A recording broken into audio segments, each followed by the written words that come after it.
હવે આગળ વાત કરીએ તો સાબરકાંઠા જિલ્લાના ખેરબમ્મા ખાતે પ્રભારી મંત્રી બળવંતસિંહ રાજપૂતની અધ્યક્ષતામાં જિલ્લા આદિજાતિ વિકાસ મંડળની બેઠક યોજાઈ।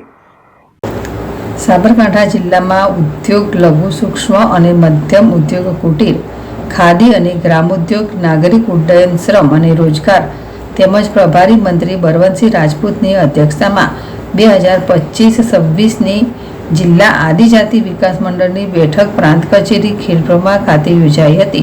આ બેઠક દરમિયાન આદિજાતિ વિસ્તારમાં ન્યૂ ગુજરાત પેટર્ન આયોજન વર્ષ 2025-26 વિશે વિગતે ચર્ચા કરવામાં આવી હતી તેમજ વિકાસ કાર્યોની સમીક્ષા કરવામાં આવી અને આવનારા સમયમાં અમલમાં મુકાનારી યોજનાઓ અંગે વિસ્તૃત ચર્ચા કરવામાં આવી। આ સાથે પ્રભારી મંત્રીએ અધિકારીઓને પ્રત્યેક યોજનાનો લાભ પાત્ર લાભાર્થી સુધી સમયસર અને પારદર્શી પહોંચે તે માટે સૂચનો કર્યા હતા। આ બેઠકમાં લોકસભાના સંસદ શોભનાબેન બારૈયા, રાજ્યસભા સંસદ રમીલાબેન બારા, જિલ્લા કલેક્ટર લલિત નારાયણ સિંઘ, સાદુ જિલ્લા વિકાસ અધિકારી હર્ષદ વોરા, પ્રયોજના વહીવટદાર, ગ્રામ વિકાસ એજન્સી નિયામક, તાલુકા પંચાયત પ્રમુખ સહિત વિવિધ અમલીકરણ અધિકારીઓ ઉપસ્થિત રહ્યા હતા। જીલ રાવલ, ZSTV, સાબરકાંઠા।